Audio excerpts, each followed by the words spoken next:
Buenas tardes otra vez.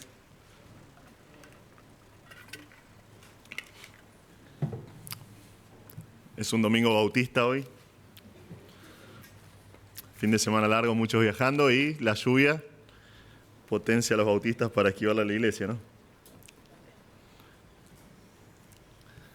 Vamos a ir al Señor en oración antes de estudiar su palabra. Señor, te damos gracias por este tiempo. Gracias, Señor, por el inmenso privilegio que tenemos de abrir tu Biblia, tu revelación que nos dejaste, Señor. Te pedimos que nos hables, Señor, por medio de tu palabra.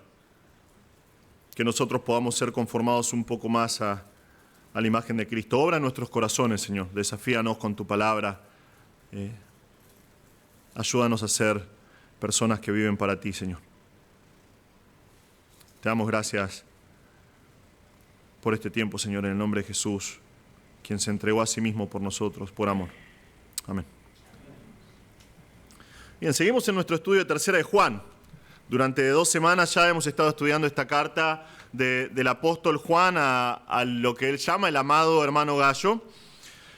Y qué bendición que es poder descubrir en tan pocos versículos verdades tan importantes para la vida del Hijo de Dios. Como saben, a mí me gusta siempre hacer un breve comentario de lo que venimos viendo hasta ahora para no perder la línea de pensamiento del texto. Nosotros vimos que Juan ama al hermano Gallo y vimos que es un amor que es muy especial porque es un amor que no está cimentado en las emociones, sino que está basado en la verdad de Dios. Y vimos un poco acerca de la verdad de Dios, que es la palabra de Dios, y basado en esa declaración de que él ama a Gallo en la verdad, la semana pasada vimos algunas cosas que manifiestan el corazón de una persona que ama en la verdad. Vimos que una de esas manifestaciones de amor en la verdad era que Juan oraba. Juan oraba fervientemente por Gallo. Oraba para que su alma prospere. Básicamente la palabra, si recuerdan, era buen camino, ¿no? Para que siga en el buen camino, para que continúe bien. Pero curiosamente, a diferencia de lo que nosotros pensamos tal vez normalmente, vemos que no solamente oraba por sus cuestiones espirituales. Juan oraba por Gallo, y como sabía que él ciertamente estaba prosperando en su alma porque era una persona madura en la fe y que amaba al Señor, también oraba por su bienestar material. Oraba para que le vaya bien y que sea prosperado en todas las cosas, que absolutamente cada cosa en su vida esté en orden, bendecida por Dios, que no tenga ningún tipo de necesidad. Y oraba también para su salud, para que tenga buena salud, para que goce de buena salud, para que esté fortalecido físicamente. Vimos también que manifestó su gozo al escuchar a hermanos testificar sobre la verdad de Gallo. Dice, estos hermanos vinieron a la iglesia y dieron testimonio de tu verdad. Cómo este hombre se había apropiado de la verdad de la palabra de Dios como algo que era para él y era una guía para cada cosa que hacía en su vida. Ellos fueron testigos de cómo él se movía siempre dentro de los parámetros de la verdad. Por eso dice que él caminaba en la verdad, andaba en la verdad. Finalmente vimos que Juan, lleno de este gozo que le causa escuchar sobre los hermanos, deja en claro cuál es la cosmovisión de alguien que ama en la verdad. Vimos que en su sistema de valores, en su pensamiento y su percepción de este mundo, la cosa de más valor de entre todas las cosas que este mundo puede ofrecer para Juan era que aquellas personas a las cuales él había alcanzado con el Evangelio, las personas a las cuales él había discipulado, las personas a las cuales él consideraba sus hijos espirituales, anduviesen en la verdad. Para él era lo mayor. Juan dice, para mí no existe un mayor gozo de entre todas las cosas que podrían darme gozo en este mundo, que saber que aquellos a los cuales considero mis hijos espirituales caminan en la verdad de la palabra de Dios. La semana pasada nosotros terminamos nuestro tiempo en la palabra haciendo algunas preguntas, porque dice, yo lo amo en la verdad, yo sé que él anda en la verdad, porque estos hermanos dieron testimonio de que él anda en la verdad, y entonces nos tenemos que preguntar cómo se manifestó este andar en la verdad en la vida de Gallo. ¿Qué cosas hacía que llamaron la atención de estos hermanos y fueron y testificaron acerca de él? Gracias a Dios por su palabra, ¿no? Que no nos deja con la incógnita, no nos deja con, como decimos nosotros, con la espina, ¿no? De saber cómo hacía, y no sabemos, tenemos que adivinar. No, la palabra de Dios nos dice, nos da una respuesta clara. ¿Cómo identificaron estos hombres que Gallo andaba en la verdad? Bueno, no fue por su elocuencia al predicar, no fue por los títulos que alcanzó en teología, fue porque lo vieron en acción, lo vieron moverse de cierta manera. Básicamente, y vamos a adelantarnos un poco a lo que viene, Gallo fue un hospedador de los hermanos, y eso realmente marcó la diferencia. El corazón de Gallo al hospedar a los hermanos marcó la diferencia. Ellos vivían en un mundo que era hostil al Evangelio. Y el corazón de Gallo, por causa del corazón de Gallo, el mensaje de salvación, la iglesia de Cristo, y específicamente en el caso de Tercera de Juan, el mensaje de la verdad, se extendieron un poco más en el mundo. Nosotros vamos a ver hoy estas cosas en Juan. Vamos a leer Tercera de Juan, versículo 5. Dice: amado, fielmente te conduces cuando prestas algún servicio a los hermanos, especialmente a los desconocidos, los cuales han dado testimonio ante la iglesia de tu amor, y harás bien en encaminarlos como es digno de su servicio a Dios, para que continúen su viaje. Porque ellos salieron por amor del nombre de Él, sin aceptar nada de los gentiles. Nosotros, pues, debemos acoger a tales personas para que cooperemos con la verdad. Ese es nuestro texto de hoy. Y vamos a ver cuál es el testimonio de alguien que anda en la verdad. Vamos a indagar un poquito más sobre la vida de estos testigos que fueron a Juan. Y también vamos a ver cuál es el deber de aquellas personas que andan en la verdad. Entonces, lo primero que vemos acá es el testimonio de uno que anda en la verdad. Versículo 5 hasta la mitad de versículo 6 dice: amado, fielmente te conduces cuando prestas algún servicio a los hermanos, especialmente a los desconocidos, los cuales han dado ante la iglesia testimonio de tu amor.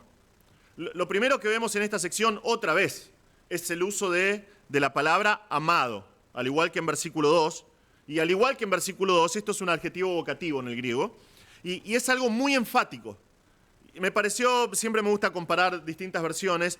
La BTX que nosotros usamos en Impacto traduce esta palabra en versículo 2, solamente en versículo 2, como oh amado, como dando un énfasis especial a decirle: Gallo, realmente te amo, Gallo, oh amado. Pero en versículo 5 y en versículo 11 no lo traduce así, debería traducirlo así.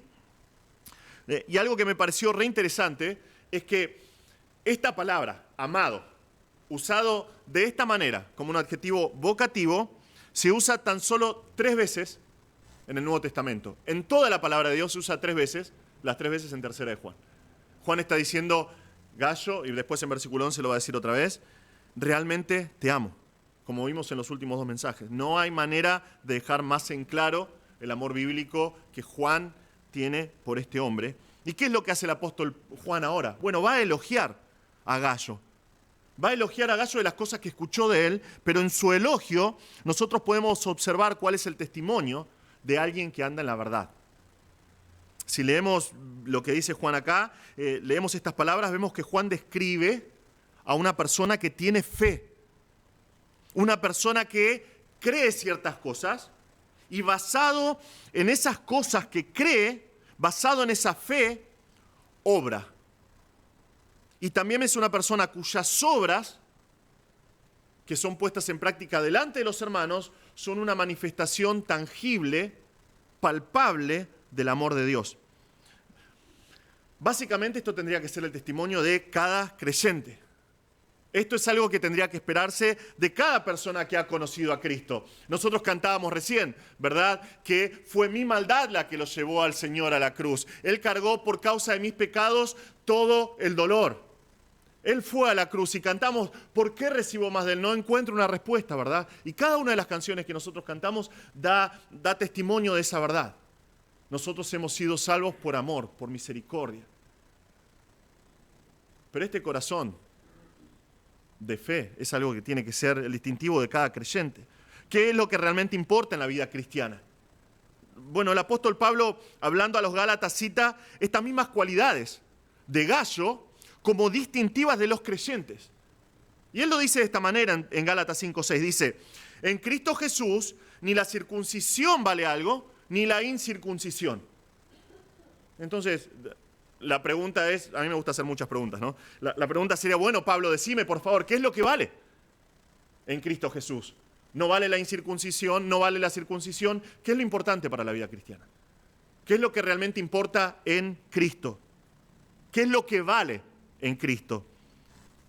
Él dice, en Cristo Jesús ni la incircuncisión vale algo, ni la circuncisión ni la incircuncisión, sino la fe que obra por el amor. Juan dice, hablándole a Gallo, le dice, amado, fielmente te conduces. Este es un hombre que en todo lo que hace pone de manifiesto su fe. Tal vez para nosotros es medio raro, nosotros no solemos comparar la fidelidad con la fe, no la asociamos. Nosotros, por ahí en nuestro pensamiento, fidelidad tiene que ver con la idea de no traicionar a alguien, ¿no? Mantenerse siendo un buen amigo. Y cuando hablamos de fe, hablamos básicamente de religión o tiene que ver con lo sagrado, pero en realidad provienen de la misma raíz, es la misma palabra, en griego es la raíz, la palabra pistis, es lo mismo, fidelidad, fe, es lo mismo. Él, Gallo, de manera continua, sin cambiar, se conducía, se movía fielmente, porque tomaba decisiones en base a su fe, en las cosas que había creído, en la persona a quien había creído, el Señor Jesús. Recordemos que la semana pasada vimos justamente eso. Gallo es alguien que se ha apropiado de la verdad y vivía en base a esas convicciones. La persona que anda en la verdad camina por fe, se conduce a sí mismo de manera fiel. Pero esta fe no se manifiesta por palabras. Nosotros, no sé si te pasó, creo que sí, ¿no? Cuando hay veces que compartís el Evangelio con la persona y que no está con esa actitud de rechazo, le decís sí porque quiero compartir acerca del mensaje de Jesús y predicás el Evangelio y la persona te dice, oh, sí, yo tengo mucha fe, ¿no? Pero vaya a saber qué significa eso. Oh, sí, yo creo. Pero esta fe de la cual está hablando Juan no se manifiesta por palabras, sino por medio de obras. Porque Juan dice acá que muestra su fe cuando presta algún servicio a los hermanos. El texto literalmente dice, cuando obraste para los hermanos, cuando obraste para con los hermanos. Esto es el ABC de la vida cristiana y es algo tan desafiante para nosotros. Tenemos que entender algo, que es el mensaje de la palabra de Dios. El que tiene fe, obra. Punto. La persona que tiene fe real es una persona que obra. Esto es algo que la epístola de Santiago nos recuerda. En Santiago 2:18 él dice, pero alguno dirá, tú tienes fe y yo tengo obras. Muéstrame tu fe sin tus obras y yo te mostraré mi fe por mis obras. ¿Puede alguien obrar sin fe? Por supuesto que sí. El mundo y la historia están llenos de religiosos y de fariseos que dicen, bueno, yo estoy haciendo todas estas cosas, pero en realidad no tienen fe. Están tratando de justificarse delante de Dios con sus propias obras. Pero según este pasaje, ¿puede alguien tener fe y no obrar? No, absolutamente no. La persona de fe es una persona que pone en práctica su fe y lo hace por medio de obras. Este hermano obraba por fe. ¿Qué tipo de obras hacía? Bueno, por el contexto sabemos que Gallo era alguien que hospedaba a los hermanos. Y esto era algo muy normal en esta época. Nosotros vamos a ver un poquitito más en el segundo punto. Pero la hospitalidad fue algo vital para el desarrollo de la iglesia. Era algo vital, fue vital para el desarrollo y la expansión de la iglesia tal cual nosotros la conocemos. Si vos lees el libro de Hechos, ya desde el momento en que nace la iglesia, en Hechos 2, en el día de Pentecostés, vos tenés a Pedro predicando un mensaje conciso acerca del Evangelio. Y él dice, imagínate esto, el contexto histórico de este momento en Pentecostés. Pedro se levanta y habla acerca de este tipo que fue crucificado hace un tiempo atrás, y él dice, ese crucificado, que todos creían un criminal, es el Mesías, es el Señor. Y tenés en Jerusalén en este momento literalmente decenas de miles de personas que han venido de absolutamente todo el mundo conocido. Porque era ley para ellos, aunque sea una sola vez en su vida, ir a Jerusalén para la fiesta de Pentecostés o Pascua o Sukkot, alguna de las fiestas que tenían, de las 3 fiestas que celebraban. Y de repente van para cumplir con sus ritos judíos y ven a este humilde pescador diciendo, Jesús es el Mesías. Y Dios obra en sus corazones y ellos se convierten. ¿Y qué hacen? No van a volver a sus países, no van a volver a sus lugares. Dicen, yo me quiero quedar acá. Me quiero quedar con esta familia en la fe. ¿Cómo hacían para quedarse miles de personas? Bueno, la hospitalidad fue básica. Los hermanos comenzaron a cobijar a ellos, a darles hospedaje. Después vemos que aquellos que tenían propiedades vendían para que se repartiese y no le faltase absolutamente nada a nadie. ¿Por qué? Porque la hospitalidad era algo esencial. Es una característica especial del creyente, pero no solamente, no es algo particular de la iglesia. Es algo especial del creyente tanto del Antiguo Testamento como el Nuevo. El escritor de Hebreos nos dice en Hebreos 13, 1 y 2, permanezca el amor fraternal, o sea, que se mantenga el amor entre hermanos. ¿Cómo? Bueno, él nos aclara, dice, no os olvidéis de la hospitalidad, porque por ella algunos, sin saberlo, hospedaron ángeles. Esto es buenísimo. Pensamos en Abraham, ¿no? Que dio, él estaba en el encinar de Mamre, ¿no? Estaba ahí al calor del sol y de repente ve a estos 3 varones que se acercan. 2 son ángeles, uno es el Señor antes de su encarnación, es Cristo preencarnado. Génesis 18, si lo lees, no vamos a leerlo por falta de tiempo, pero lees Génesis 18 y Abraham corre de acá para allá. Va y los busca, le dice, quédense, déjenme que les lave los pies. Va y le dice a su esposa, cociná unos panes. Va y agarra un becerro, le dice a los criados, preparámelo, y los hospeda. ¿Sabía que eran ángeles? No sabía, todavía no sabía. Pero era su corazón hospedar a estos extraños. Después, en Génesis 19, un capítulo después, Lot, el Señor ya no está, están estos 2 ángeles, ¿verdad? Que van a armar un lío ahí en Sodoma y Gomorra. Y se arma todo un lío, ¿no? Que sabemos lo que pasa ahí. Pero Lot, ¿qué hace? Lot dice, es muy polémico lo que hace Job, pero dice, no, los guarda a estos 2 varones y dice, están bajo mi techo. No los violenten, no les hagan nada. En Jueces 13 tenemos a una persona que se llama Manoa, es el padre de Sansón. Hace lo mismo. Se le aparece a este extraño y dice, ¿quién es? ¿No? Pero le prepara un cabrito para agasajarlo. Qué lindo sería, ¿no? A cualquier lado que vas te preparan un cabrito. Más que contento.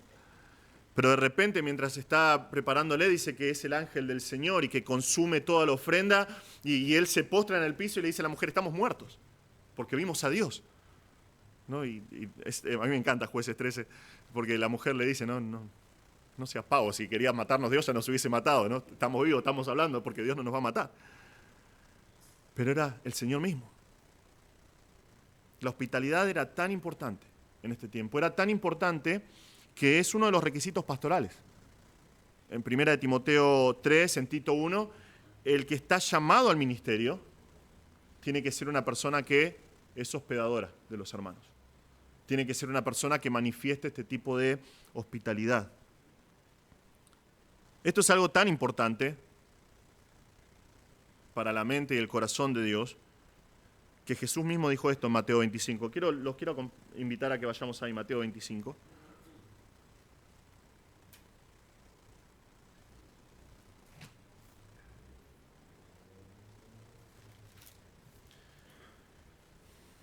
Mateo 25, 31 dice, cuando el Hijo del Hombre venga en su gloria y todos los santos ángeles con él, entonces se sentará en su trono de gloria. Y serán reunidas delante de él todas las naciones, y apartará los unos de los otros como aparta el pastor las ovejas de los cabritos. Y pondrá a las ovejas a su derecha y a los cabritos a su izquierda. Entonces el rey dirá a los de su derecha, venid benditos de mi Padre, heredad el reino preparado para vosotros desde la fundación del mundo. Porque tuve hambre y me disteis de comer. Tuve sed y me disteis de beber. Fui forastero y me recogisteis. Estuve desnudo y me cubristeis. Enfermo y me visitasteis. En la cárcel y vinisteis a mí. Entonces los justos le responderán diciendo, Señor, ¿cuándo te vimos hambriento y te sustentamos o sediento y te dimos de beber? ¿Y cuándo te vimos forastero, te recogimos o desnudo y te cubrimos? ¿O cuándo te vimos enfermo o en la cárcel y vinimos a ti? Y respondiendo el rey les dirá, de cierto os digo, que en cuanto lo hicisteis a uno de estos mis hermanos más pequeños, a mí me lo hicisteis. Es por eso que el escritor de Hebreos nos dice, no se olviden de la hospitalidad. Es algo vital, es algo distintivo del creyente. La persona que conoce a Dios tiene que manifestar este corazón. Un corazón que hospeda, un corazón que da la bienvenida a sus hermanos, aun si no los conoce.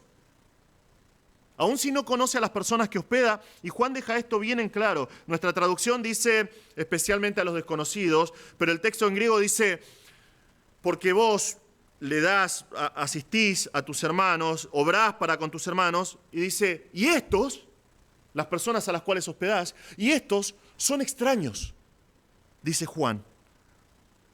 Estos son extraños, son desconocidos para vos. Tenemos que hacer una aclaración importante acá, ¿no? Se trata de creyentes. Son personas que, aunque eran forasteras, declaraban su fe en Jesús. Lo vemos acá, dice, vos hospedás a los hermanos, y estos desconocidos. Versículo 7 nos deja bien en claro que son creyentes. ¿Por qué digo esto? Porque hoy en día se está expandiendo la idea de un evangelio social, que cree que solamente ayudando, y quiero hacer énfasis en esto, solamente ayudando a cualquier persona, nosotros cumplimos con la gran comisión. Y por ejemplo, si yo salgo a la calle y le doy en invierno un plato de sopa a las personas que están en la calle, yo ya está, cumplí la gran comisión. No tengo que hablar acerca de Cristo, nada, porque hice una obra buena. La gran comisión, ¿qué es? Ir y hacer discípulos, ¿no? Mientras vamos de camino, hacemos discípulos. Les hablamos acerca de Cristo. ¿Por qué digo esto? Una vez escuché, por ejemplo, a personas, cristianos, decir, sería re lindo y re loco buscar gente en la calle, por ejemplo, buscar un vagabundo y llevarlo a casa, bañarlo y darle comida y dejarlo dormir en casa. Yo estaba como, eso es peligroso, ¿verdad? Vos no sabés a quién estás metiendo en tu casa. Obviamente nosotros tenemos que predicar el Evangelio, quiero ser bien claro con esto. Pero si el énfasis está solamente en bañar y alimentar a una persona, basado en lo que dice este pasaje, ¿qué es lo que tenés? ¿Cuál es el resultado? Tenés un condenado al infierno que se bañó y que está satisfecho, ya no tiene más hambre, nada más. Nosotros tenemos que predicar al Señor. El énfasis no son los pobres. Jesús dijo, a los pobres siempre los tendréis con vosotros. El punto no es sacarlos de la pobreza, es comunicarles la verdad del Evangelio y a medida que vamos haciéndolo los ayudamos de la manera en que podamos y que el Señor nos guíe. Pero Gallo hospedaba a extraños, creyentes extraños.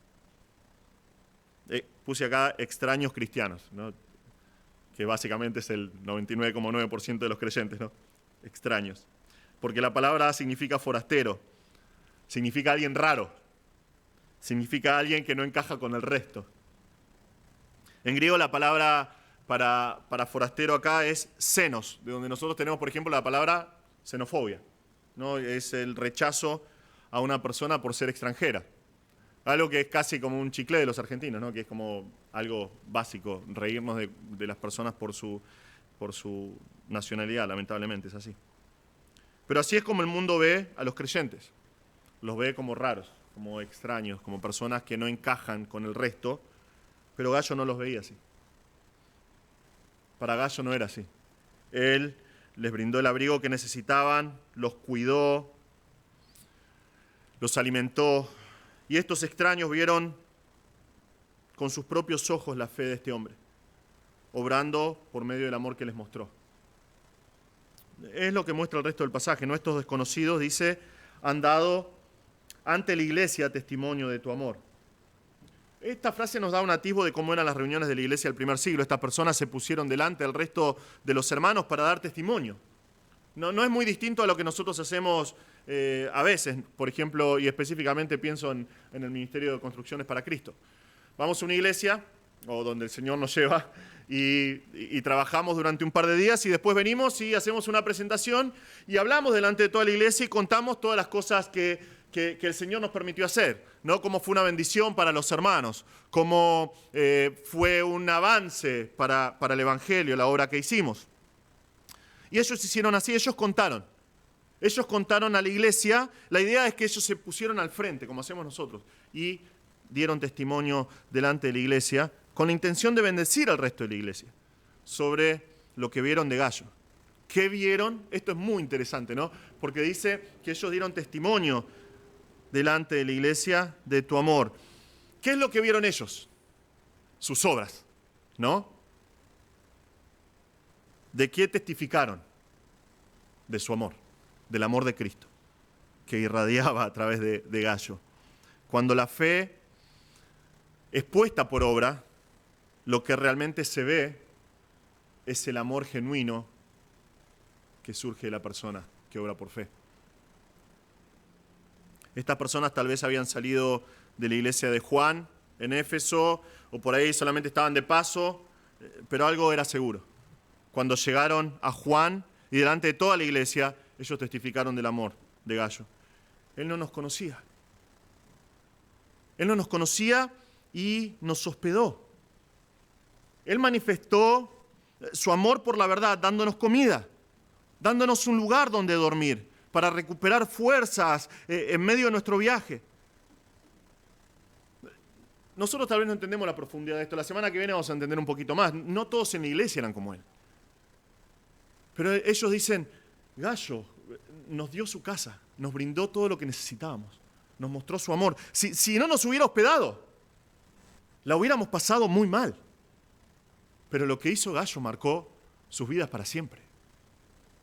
Y es lo que sucede cuando nosotros manifestamos este amor por medio de nuestras obras. En el año 2008 viajé a Chile para una conferencia de misiones. Y fueron días muy lindos, hasta que me despedí de todos. Llegué a la terminal de micros de Santiago de Chile y ahí me di cuenta que no tenía micros para volver a Argentina. Era domingo, media mañana, y tenía que esperar hasta el otro día, después del mediodía posiblemente. En otro país, donde 2008 no era la tecnología que había hoy, ¿no? Que hoy con el GPS buscás lugares baratos. No tenía plata suficiente como para pagar un hotel, averigüé los hoteles que había, imposible pagarlos. ¿Qué hacía? No tenía dónde ir. Estaba solo, en otro país. Hasta que se me ocurrió llamar al pastor.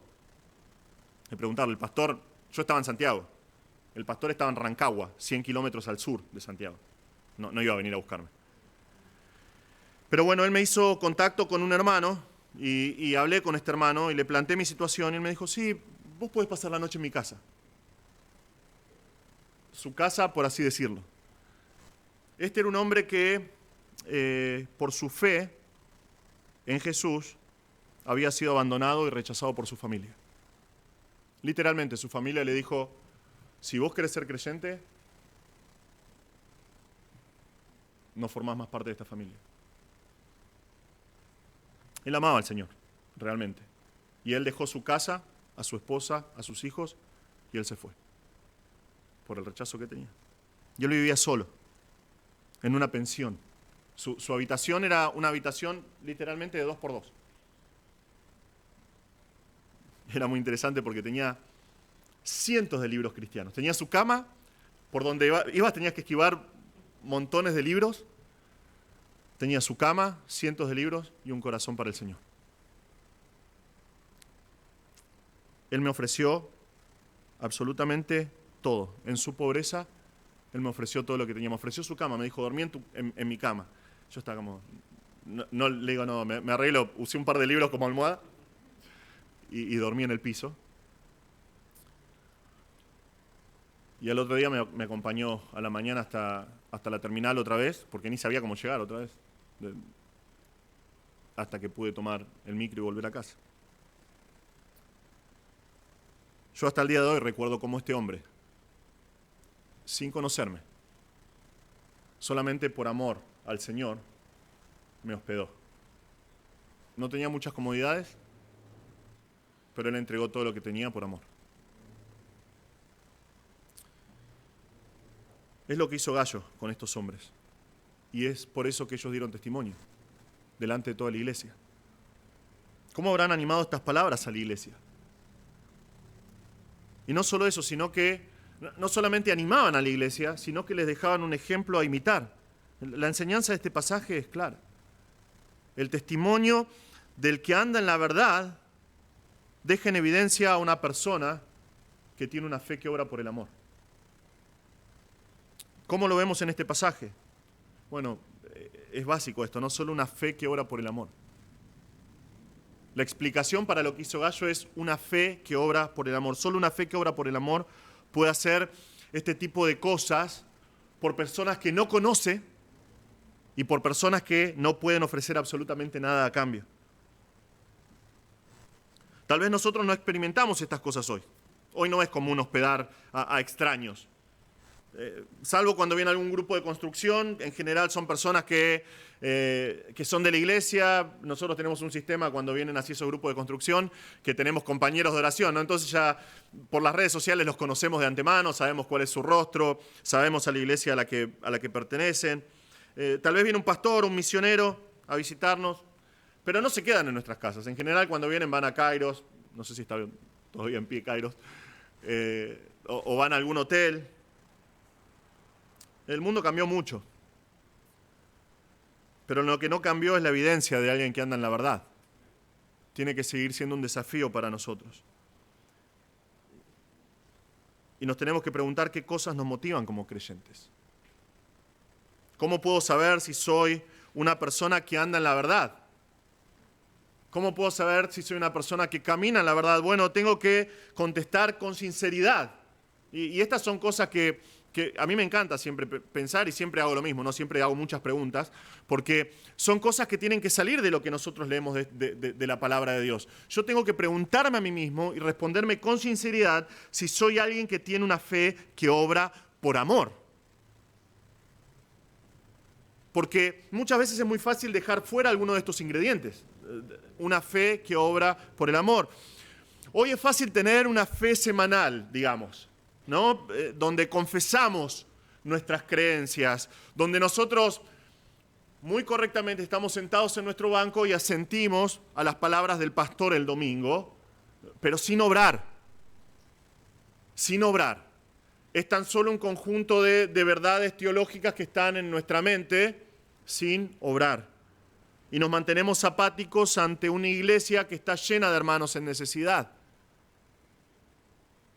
cuando en realidad tendríamos que tener una fe que obra por amor. Podemos manifestar con nuestros labios el amor por nuestros hermanos. Esta es una clásica, ¿no? Oh, hermano, qué lindo que es verte. ¿Cuánto te amo, hermano? Pero nuestro amor termina ahí, en el momento que dejamos de hablar. Nuestro texto nos deja en claro que nuestro amor no son solo palabras. El que ama, obra por sus hermanos. Podemos tener fe que obra, puede ser una fe que obra por inercia. Esto es algo muy normal, ¿no? Es un error en el cual podemos caer fácilmente.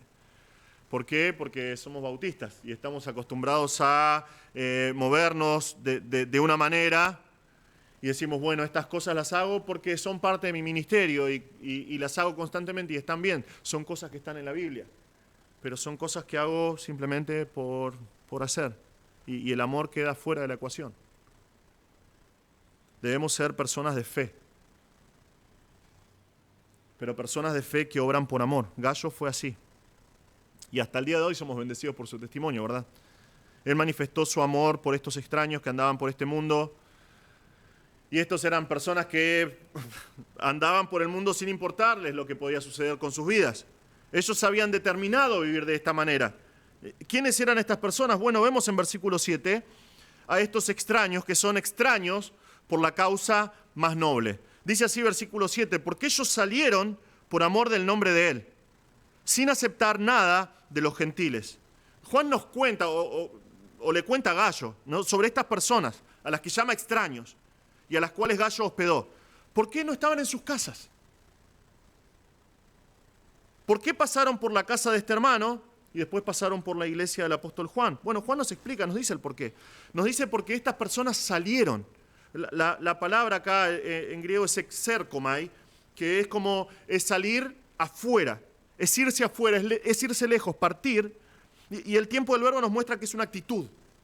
Es una acción pasada definitiva. Ellos tomaron la decisión de salir, de irse, dejando todo absolutamente atrás, todo. Sus familias, sus trabajos, sus iglesias. Pero ellos no lo hicieron por aventureros.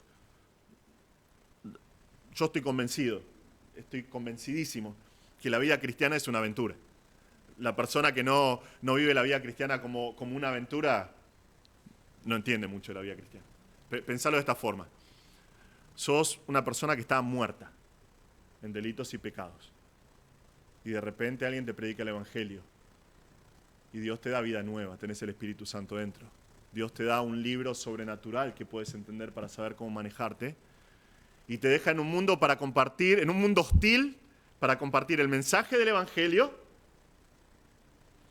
Y te dice, yo estoy en control de absolutamente todo, pero vos tenés que vivir por fe. Es una aventura. Pero nosotros tenemos que vivir de esa manera, paso a paso, con expectativa y diciendo qué es lo que tiene el Señor para mí hoy.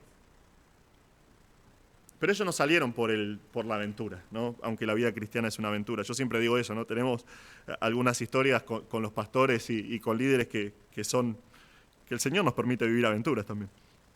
Nunca te aburrís siendo un creyente. No lo hicieron por la presión de las persecuciones. No lo hicieron para quedar bien delante de Juan. Nos dice que ellos lo hicieron por amor del nombre de él. La palabra amor no está en el griego, sino que ellos salieron por el nombre, salieron por el bien, por causa del nombre. Nos da la idea de salir con el propósito de extender algún beneficio al nombre. ¿El nombre de Juan? No, el nombre de la iglesia no. Fue el nombre de Jesús. Cuando nosotros hablamos del nombre, cuando hablas del nombre bíblicamente, estás hablando de la naturaleza de una persona. Cuando vos hablas del nombre, encierra todo lo que la persona es. Es sinónimo con la persona. En el caso de Dios, específicamente, es así. Hasta el día de hoy, nosotros nuestras traducciones dicen Jehová. Y nosotros decimos Jehová como es una transliteración que tenemos en nuestros textos. Lo más fiel al texto sería, dicen los que saben, ¿no? Que es la palabra Yahweh para nombrar a Dios. Ahora, un judío no te va a decir jamás esa palabra, porque por miedo a tomar en vano el nombre de Dios o nombrar mal a Dios por la reverencia que tienen, ellos no dicen. Cuando ellos hablan de Dios dicen Elohim, que significa Dios, el nombre genérico de Dios, o dicen Hashem, que significa el nombre. Hasta el día de hoy mi profesor que es judío dice las dos, ¿no? Pero dice Baruch Hashem, que el Señor, que el nombre te bendiga. Porque dicen el nombre. ¿Por qué? ¿Qué significa el nombre? Encierra toda la naturaleza de una persona. Y es lo que dice acá, lo que dice Juan acá. Todo lo que representa a esa persona. Si vos lees el libro de los Hechos, podés hacer un estudio re interesante. Si tenés una buena concordancia y el libro de los Hechos, podés hacer un estudio re interesante de todas las veces que en el libro de Hechos se habla del nombre de Jesús. Fue algo vital para la iglesia en sus inicios. En Hechos 5, Juan y Pedro los agarra el concilio, los lleva, son perseguidos, son azotados, son amenazados y se les dice, no prediquen más, no hablen más acerca del nombre de Cristo. Evidentemente no funcionó, no obedecieron. Cuando sale en versículo 41 dice, y ellos salieron de la presencia del concilio, gozosos de haber sido tenidos por dignos de padecer afrenta por causa del nombre. ¿Por qué? Bueno, justamente porque unos días antes Pedro había predicado de Jesús y dijo, Jesús es la piedra reprobada por vosotros los edificadores, la cual ha venido a ser cabeza del ángulo y en ningún otro hay salvación, porque no hay otro nombre bajo el cielo dado a los hombres en que podamos ser salvos. Es en el nombre de Jesús que nosotros somos salvos. Estos hombres sabían que Jesús es el nombre sobre todo nombre y que va a llegar un momento determinado en la historia en que toda rodilla se va a doblar ante el nombre de Jesús y toda lengua va a confesar que Jesucristo es el Señor. Estas fueron personas que entendieron que cualquier precio que podían pagar, que tenían que pagar, valía la pena por el nombre.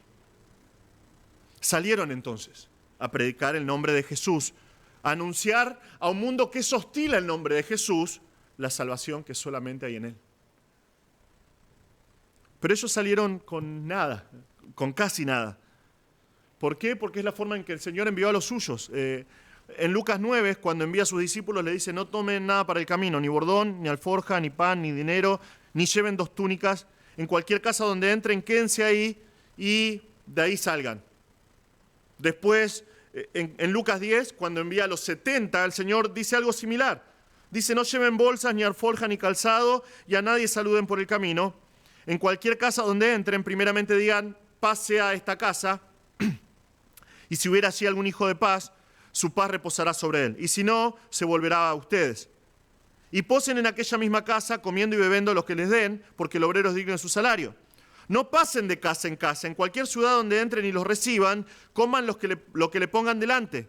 Y sanen a los enfermos que en ella hay, y digan: se ha acercado a vosotros el reino de Dios. Ese es el modelo que dio el Señor. Ven, ellos salieron confiando en que el Señor iba a proveer de sus necesidades. Pero ellos también creyeron que Dios iba a usar a los hermanos como herramientas para proveer de alimento y abrigo. Ellos esperaban en la iglesia, no tenían otro recurso, porque nos dice acá que ellos salieron sin aceptar nada de los gentiles. Ellos tuvieron la determinación de no aceptar. La palabra acá en griego es lambano, significa recibir. Ellos dijeron: yo no voy a recibir con los brazos abiertos, no voy a tomar de manera voluntaria nada de los gentiles. Y ahora esto no es que eran judíos y no querían aceptar nada de los gentiles. La palabra es etnos, que significa que son paganos, que no son hermanos en Cristo. Vemos por el texto también que ellos decidieron no recibir nada de aquellos que no eran de la fe de Cristo. ¿Por qué dice esto Juan? Bueno, porque en el mundo antiguo era una posibilidad. Era una gran posibilidad recibir algo de los paganos. Para entender esto, nosotros tenemos que entender el mundo en el que vivían. Los creyentes no eran los únicos que iban de un lado al otro en el mundo. En el mundo antiguo también dependían de la hospitalidad. Si vos estudiás la historia antigua, ves que ellos necesitaban la hospitalidad para funcionar como mundo, pero era una hospitalidad que se movía por conveniencia.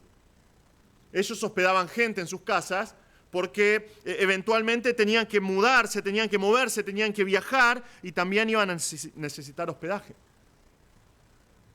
Quedarse en una posada no era una posibilidad, era algo que era visto como un último recurso. Según los historiadores de esta época, las posadas, los lugares donde quedarse para dormir, eran lugares sucios que estaban infestados de pulgas. Los posaderos eran personas que se abusaban. Por ejemplo, Platón habla acerca de las personas que dirigían las posadas y dice: son unos piratas. Son unos piratas que nos mantienen de rehenes y hasta que no damos el último centavo no nos dejan ir. Así de mal vistas eran estas posadas donde se podían quedar. Había pactos de hospitalidad entre familias. Entonces, familias de una ciudad o de un país tenían un pacto con familias de otra ciudad o de otro país y decían: bueno, si nosotros vamos para allá, ustedes se tienen que comprometer en darnos hospedaje y nosotros vamos a hacer lo mismo. Y a veces estos pactos duraban por generaciones. Si estudias los judíos y el mundo antiguo judío, ellos estaban dispersos por todo el mundo y tenían todo un sistema de hospedaje para los viajeros que viajaban hacia Jerusalén, ida y vuelta, y los trataban como uno más de la familia. Entonces ellos lo hacían por conveniencia, pero también lo hacían por una cuestión religiosa. Ellos tenían un concepto que se llamaba theosenia, ¿no? Ellos a veces creían que los dioses se disfrazaban como personas para interactuar con ellos y recompensarlos o castigarlos, depende del trato que tenían. Si vos estudiás la mitología griega o romana, está lleno de eso, ¿no? Los dioses griegos dejan muchísimo que desear, ¿no? Vos lo lees y decís: son una banda de delincuentes, no son dioses, ¿no? Porque se abusan de las personas, les roban, hacen cosas que no tienen sentido. Particularmente Zeus. Zeus se disfrazaba y se personificaba como Zeus Seños, o sea, la misma palabra para describir a estos extraños, como Zeus el extraño. Y era patrono de los forasteros, protector de los extraños, se disfrazaba. Entonces, muchas personas tenían miedo religioso, digamos, ¿no? Decían, mirá si viene un dios disfrazado de forastero y yo no lo recibo. ¿Y qué va a pasar? Me va a ir mal, ¿no? O me va a castigar. Y obviamente muchos tomaron provecho de estas cosas, porque la gente por costumbre o por miedo ayudaba a los extraños. El comentarista William Barclay, por ejemplo, nos cuenta que cierto hombre que se denominaba a sí mismo el esclavo de la diosa Siria, se jactaba de que hacía fortunas con las limosnas y decía que cada día juntaba por lo menos 70 bolsitas con plata. Esto es algo que se extendió en el tiempo, ¿no? Porque obviamente vivir de la caridad de las personas es un negocio. Tenemos en el siglo XIII, por ejemplo, los famosos frailes mendicantes, que andaban por toda Europa con su bolsita de tela, pidiendo limosnas. Y unos genios, vivían como con todos los lujos, ¿no? ¿Por qué? Porque pasaban y no dejaban de pedir, pasaban y la gente, ¿qué hacía? La gente les daba. Por costumbre o por religión les daba. Pero estos hombres de los que nos habla Juan salieron por causa del nombre y no aceptaban nada de los gentiles. Ellos tomaron la determinación de que no iban a recibir nada. ¿Por qué? Bueno, porque si recibían algo de los gentiles, era una manifestación de falta de confianza en la provisión del Señor. Habría sido una desobediencia al mandato que dio Cristo. Ellos, si aceptaban algo de los gentiles, iban a ser similares a estos charlatanes, que aprovechando las costumbres de esta época, obtenían grandes beneficios personales. Ellos habían salido en beneficio del nombre de Cristo. ¿Qué ejemplo para nosotros? ¿Qué ejemplo? El mundo cambió un montón. Ya no hay personas así. Hay misioneros, por supuesto, que van a ciertos países, hay misioneros que van de aldea en aldea, hay hermanos en necesidad a los cuales podemos ayudar. Pero pienso en el ejemplo que nos dan estos hombres que salieron por causa del nombre, y vemos que fueron personas que, por su fe, determinaron dejar todo de lado, por el avance del Evangelio, para que el nombre de Jesús, que es sobre todo nombre, sea conocido. Y ellos salieron pensando, tal vez Dios sea propicio y misericordioso con nosotros, y nos use para beneficio de la iglesia, para extender un poco más el reino de Cristo. También fueron un ejemplo de confianza plena en el Señor. Salieron sabiendo que Dios iba a proveer para sus necesidades. Qué desafío para nosotros, porque en general nosotros siempre decimos Dios es mi proveedor, no decimos Jehová Jireh, ¿no? El Señor no me va a faltar nada porque Él es mi proveedor. Pero siempre buscamos un plan B o un plan C para satisfacer nuestras necesidades. Ellos no buscaron provisión por sus propios medios, no buscaron lo que el mundo les podía ofrecer, sino que esperaron en Dios, en su fidelidad, esperando que Dios en su fidelidad use a personas como Gallo, que expresaban su amor por medio de la hospitalidad. Ahora, Gallo mostró su fe y su amor obrando por los hermanos, hospedándolos, cuidando de ellos, alimentándolos. ¿Podía hacer algo más? Sí, podía. Y a continuación el apóstol Juan le muestra a Gallo y a nosotros que aquellos que andan en la verdad tienen un deber, tienen una obligación. Y vemos eso, el deber del que anda en la verdad. Vamos a leer la segunda parte del versículo 6 que dejé a propósito afuera. Dice, y harás bien en encaminarlos como es digno de su servicio a Dios, para que continúen su viaje.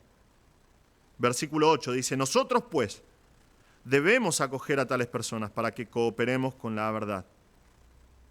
Y Juan dice, harás bien, vas a hacer algo que es noble, algo bueno, algo honorable. ¿No había hecho las cosas bien hasta ahora? Sí, por supuesto que sí. Pero el creyente siempre tiene que buscar la oportunidad de hacer las cosas mejor, de hacer las cosas cada vez más excelentes. Y Juan acá le da este consejo, ¿no? Dice cuál es el consejo que le da. Tenía que encaminarlos como es digno de su servicio a Dios para que continúen su viaje. Este verbo que usa acá, encaminarlos, significa acompañar, significa enviar, significa equipar para el viaje. Este mismo verbo se usa en Hechos 20:38, es el discurso de Pablo a los ancianos de Éfeso. Y luego de su discurso donde les advierte que cuiden la iglesia porque se van a levantar lobos rapaces, entre ellos mismos se van a levantar personas que van a atacar al rebaño. Y después de que los exhorta, y después del discurso, dice que Pablo ora y ellos, doliéndose en gran manera por la palabra que dijo, de que no verían más su rostro, lo acompañaron al barco. Fueron con él hasta ese lugar. Un capítulo después, 21:5 de Hechos, Lucas nos dice que cumplidos aquellos días, salimos, acompañándonos todos con sus mujeres e hijos, hasta fuera de la ciudad y puestos de rodillas en la playa oramos. Y abrazándonos los unos a los otros subimos al barco y ellos se volvieron a sus casas. Da la idea de que están saliendo ellos otra vez para partir al próximo lugar que el Señor les da. Y es muy hermosa la imagen que da acá, ¿no? Estos hombres, toda la iglesia, sus mujeres, sus hijos, acompañándolos hasta el barco, orando con ellos, acompañándolos hasta el punto de su partida. Nosotros paviamos muchas veces, ¿no? No sé si les pasó cuando se van algunos y se van en auto y nosotros vamos al costado de ellos, o hacemos que vamos a correr por al lado, ¿no? Hacemos eso. Es más o menos parecido a lo que están haciendo acá, acompañándolos hasta el punto que no pueden más. Juan le dice acá, vas a hacer bien a estas personas si las acompañás, si las encaminás. ¿Cómo tiene que hacerlo? Bueno, tiene que ayudarla para su viaje. Recuerden que ellos no tienen nada y Gayo tiene que equiparlos para el viaje. Es una manifestación de amor que hace. Y esto obviamente significa ayudar económicamente, ayudando con recursos, porque dice, vas a hacer bien en encaminarlos para que continúen con su viaje. Si vos estudiás, hay un libro que se llama La Didaché, no es inspirado, no es la Biblia, pero nos cuenta cuáles son las costumbres de la iglesia en el primer siglo y habla acerca de esto que en algún momento voy a citar a La Didaché, porque si estudiamos Segunda de Juan en algún momento, porque habla acerca de cómo saber si la persona que se está hospedando en tu casa es un falso profeta o no, y cosas así. Pero la Didaché cuando habla dice, bueno, cuando ayudes a estas personas, no las mandes sin nada. Mandalas con algo de plata, por lo menos para que tengan algo de plata para llegar hasta el próximo punto de hospedaje. Ayudalos, y es lo que está diciendo Juan acá. Ayudalos para que lleguen al próximo lugar que Dios los guía. Y si lo pensás, sería una hipocresía total enviarlos y no darles nada, como dice Santiago en Santiago 2. Si un hermano o una hermana están desnudos y tienen necesidad de mantenimiento de cada día, y alguno de vosotros le dice, id en paz, calentaos y saciaos, pero no les dais las cosas que son necesarias para el cuerpo, ¿de qué aprovecha? Así también la fe, si no tiene obras, es muerta en sí misma. Imagínate que Gayo está acá con los hermanos y le dice, muchas gracias por su ministración, gracias por dejar todo por el nombre, y la ruta que tienen que tomar es aquella, ya doblan para la izquierda, y buena suerte, prácticamente, ¿no? Juan dice, vas a hacer mucho bien a ellos, vas a hacer algo noble, si los ayudás para su viaje, si los encaminás, si los acompañás, los equipás para el viaje, ayudándolos económicamente. ¿Con qué actitud tenía que hacerlo? Bueno, dice como es digno de su servicio a Dios. Lo que dice nuestra traducción no es lo que dice el texto en griego. En griego dice encaminarlos para su viaje como es digno de Dios. Porque están obrando para el Señor, ayúdalos. Como si Dios mismo los enviara, así tenés que enviarlos vos y proveer para ellos.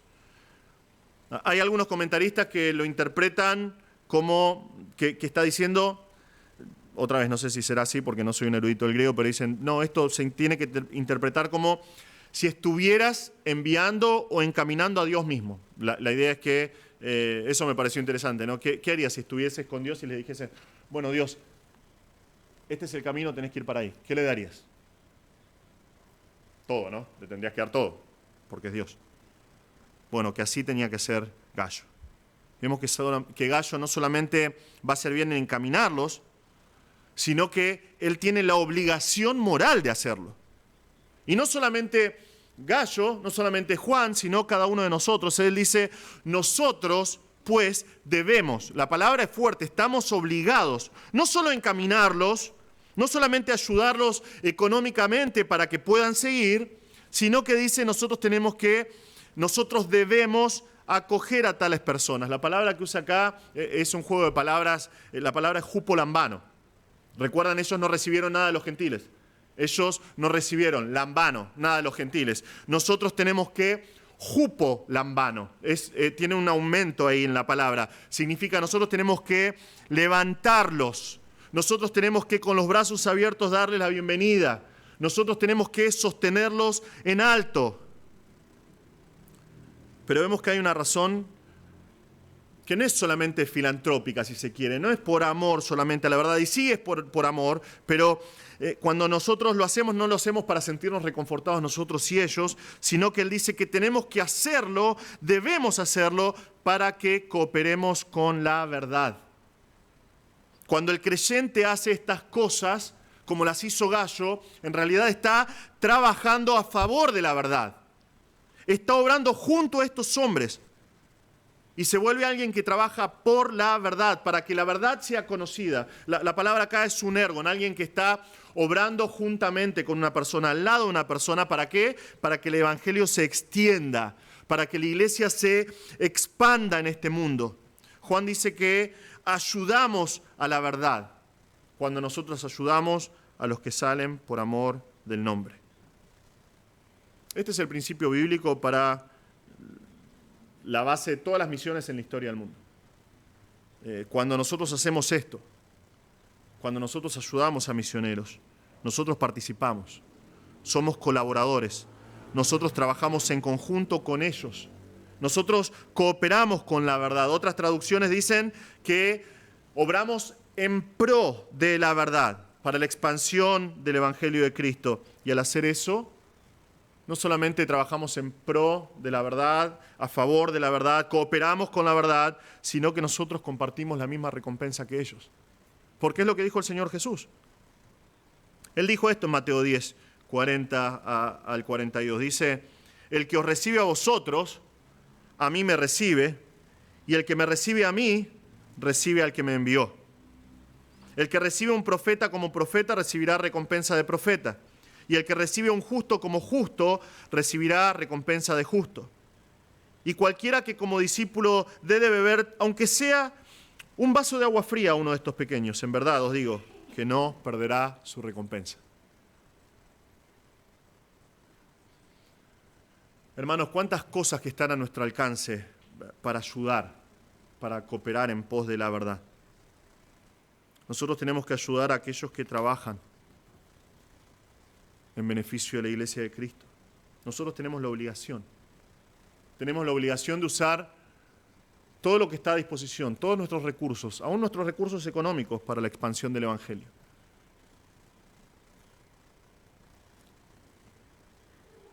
Si bien hoy en día no están estos hombres, nosotros no damos hospedaje de esta manera, nosotros debemos seguir manifestando el corazón de Gallo, tener la actitud de alguien que fielmente obra por amor. Nuestra obligación, nuestro deber todavía hoy es cooperar con la verdad. ¿Se dan cuenta de la progresión, ¿no?, que hemos tenido en estos mensajes estas 2 semanas? Vimos lo que es realmente el amor, está basado en la verdad. Vimos lo que es la verdad. Vimos cuál es el corazón de una persona que ama en la verdad. Y ahora vemos cómo una persona que anda en la verdad tiene que ser una persona que obra en pos de la verdad, a favor de la verdad, cooperando con la verdad. Nosotros tenemos que pedir al Señor que nos dé creatividad. Sí, obviamente, lo primero que nos viene a la mente cuando pensamos en esto, pensamos en misioneros, ¿verdad? Porque es así. Y está bien. Ellos son personas que han salido por causa del nombre y tal vez el Señor pone en tu corazón, mira, me gustaría ayudar a tal misionero o a aquel misionero. O cuando viene algún misionero, esta es la típica, ¿no? Vas y le das un sobrecito escondido y dices, esto es para vos de parte del Señor, el Señor puso en mi corazón ayudarte con esto. Lo podemos hacer y está bien eso, pero tenemos que pedir al Señor que nos dé creatividad, ser sensibles dentro de la iglesia a las necesidades de los demás también. Porque cuando nosotros ayudamos a un hermano, nosotros saciamos su necesidad, nosotros lo ayudamos a crecer. Nosotros manifestamos una fe que obra por el amor y esa persona crece y ama más la verdad. Y cuando una persona ama más la verdad, quiere poner en práctica la verdad y quiere ayudar a otros. Y es como un ciclo, ¿no? Es como una bola de nieve. Nosotros ayudamos a los hermanos y lo hacemos en pro de la verdad. Y esos hermanos van a crecer en amar la verdad y van a poner la verdad en práctica y van a seguir trabajando en pos de la verdad. ¿Son estas cosas que te caracterizan, hermano? ¿Sos alguien que tiene fe, que obra por amor? ¿Estás ayudando a otros? ¿Estás ayudando a otros en su ministerio? ¿Estás teniendo tu propio ministerio en pro de la verdad? La pregunta es, ¿estás cooperando con la verdad? ¿Estás viviendo de una manera que tu fe es puesta de manifiesto, obrando por amor, y lo estás haciendo con el propósito de que la verdad se extienda? Recuerden lo que dijo Juan la semana pasada, para mí no hay gozo más grande que saber que mis hijos andan en la verdad, porque andar en la verdad es lo más importante para nosotros. Si nosotros andamos en la verdad, cada cosa que hacemos tenemos que hacerla con la intención de expandir la verdad, cooperar con la verdad para que la verdad se extienda. ¿Por qué termino con esas preguntas? Porque no siempre sucede así en el cuerpo de Cristo. No siempre hay personas como Gallo. Hay veces que la gente en la iglesia se comporta feo, va en contra de la verdad. Y nosotros vamos a ver eso en detalle la semana que viene. Nos van a presentar a este personaje, Diótrefes, que va en contra de la verdad. En un mundo que es enemigo de la verdad, donde hay personas que dejaron absolutamente todo por la verdad, hay personas que, bajo el nombre de la verdad, van en contra de la verdad. Pero eso vamos a verlo la semana que viene. Pero estos textos nos muestran que cuando un creyente ama la verdad y anda en la verdad, pone en práctica una fe que obra por amor y coopera en pros de la verdad. Y no solamente coopera con la verdad, sino que se regocija en la promesa de que hay una recompensa eterna, similar a la de estos obreros de Cristo. Tal vez estás acá y no conoces al Señor, o estás escuchando esta predicación y no conoces al Señor. Quiero animarte y quiero hablarte un poco acerca del nombre de Jesús. La palabra de Dios dice que no hay otro nombre dado a los hombres bajo este cielo en el cual podamos ser salvos. Cada persona nace sin Cristo, cada persona nace enemiga de Dios, cada persona nace con el juicio de Dios sobre sí.